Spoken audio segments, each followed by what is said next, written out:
My girlfriend talks in her sleep. She's been saying the most horrible things recently. I'm infatuated with her. Utterly infatuated. And it wasn't at a healthy level. Far from it. I would think about her every moment she was away. I would sometimes sit on my couch and just stare at my phone, waiting for her to text. I'd tell myself, don't contact her. Don't.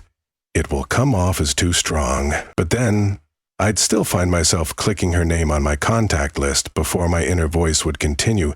You don't want her to know how desperately smitten you are with her. It's unattractive. It will scare her off. No, you must wait for her to call you this time. But it was excruciating and exhausting, almost unbearable. I once heard that the ancient Greeks believed that falling madly and irrationally in love with somebody was a curse that you would wish upon your enemies. I could never understand what they meant. After all, isn't falling head over heels in love the ultimate goal nowadays? But now that it's happened to me, I have to say, the ancient Greeks were right. This is a curse.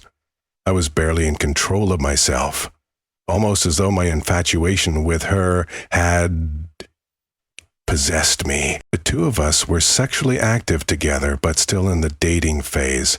We were at that make-or-break era of a blossoming relationship where we'd either have the talk and formally be in a relationship, or we'd start to slowly drift apart. The latter of which, I don't think I'd be able to cope with. Honestly, I wouldn't be able to. Almost everything about her captivated me.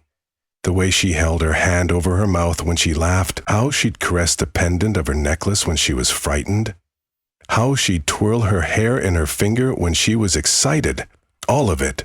Her smell, her smile, her eyes. Yeah, I know, it probably makes you sick reading about it. I feel the same way.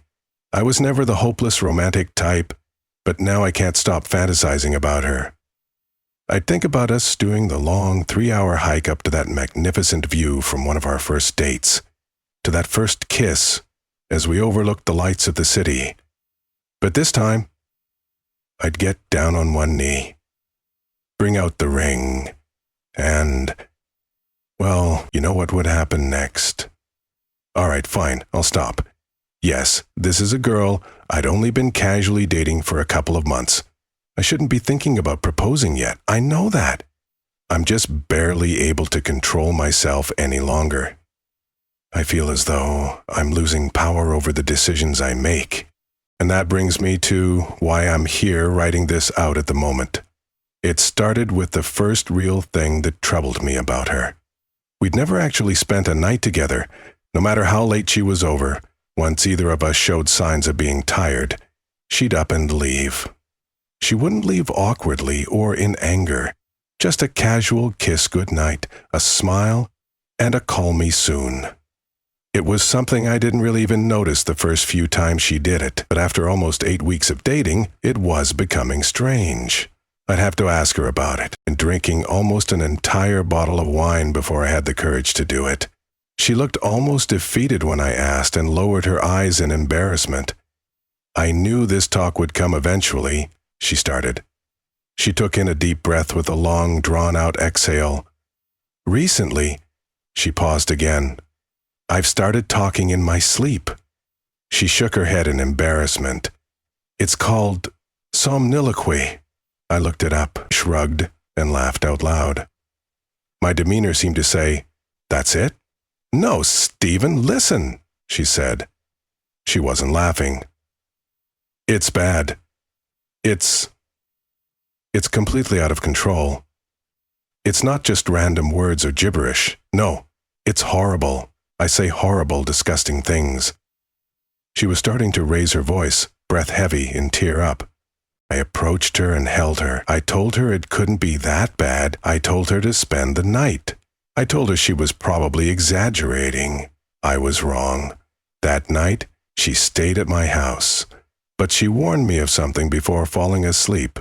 "Whatever you do, don't wake me up. It makes me really scared and disoriented if that happens. And don't respond to me. Just ignore it." I nodded and agreed. "If it becomes too much," she continued, "just leave the room and sleep on the couch. I won't mind. I told her not to worry about it. I told her that it wouldn't be a big deal. I told her I wouldn't leave to the couch. I'd stay beside her in the bed. But I was wrong. I couldn't even last one night. We both fell asleep without incident. I don't know how many hours passed, but I woke up in the dark with a sensation that someone was watching me. And then I remembered. She was with me. She was actually spending the night. I smiled, but then I noticed the shadowy outline of her sitting up on the bed. She was looking down at me, staring. It creeped me out. I'll admit it. Her posture was entirely different. It was as though it wasn't even her at all. Then she spoke. It wasn't her voice that I heard. It was much lower and gravelly, like something out of a horror movie. "I'll chew the skin from your bones," she said. I froze. At first, I just kept looking at her. This was not at all what I expected. I thought it would be more like the way Tourette's is often portrayed, just random swearing and shouting. I honestly thought to myself, what will I do if she attacks me right now? What if she really does try to chew the skin from my bones? But then she just lied down and went back to sleep. I was creeped out. I tried to lie back down and ignore her, but struggled. I couldn't even close my eyes without thinking, maybe she's sitting up again and staring at me. And then one time, I rolled over to look at her, and she was. Her face was pressed right towards mine. Her breath was foul and rotted, something that was most certainly not normal for her. She spoke again in the same voice as before. "If you don't move to the couch, you'll be dead by morning." That did it for me. I sat up in a moment and headed for the living room. She made some sort of wheezing sound as I left. I think it was supposed to be laughter. I was lying on the couch, but I wasn't going to be able to fall back to sleep. I was far too shaken. I was staring out towards the window, hoping to see the first few hints of the sun rising, and then I thought, I heard something. From the bedroom. I listened, and then I heard it again. "Stephen." It was that same low and gravelly voice. It sounded like a witch. I tried to just ignore it at first, but then it continued. "Stephen." Still I said nothing. "I know you can hear me, Stephen. You're awake now. Why don't you come back into the bedroom?" The voice barely sounded human. "Or maybe you'd prefer if I come to you." I still didn't say anything. I was told not to. But I listened.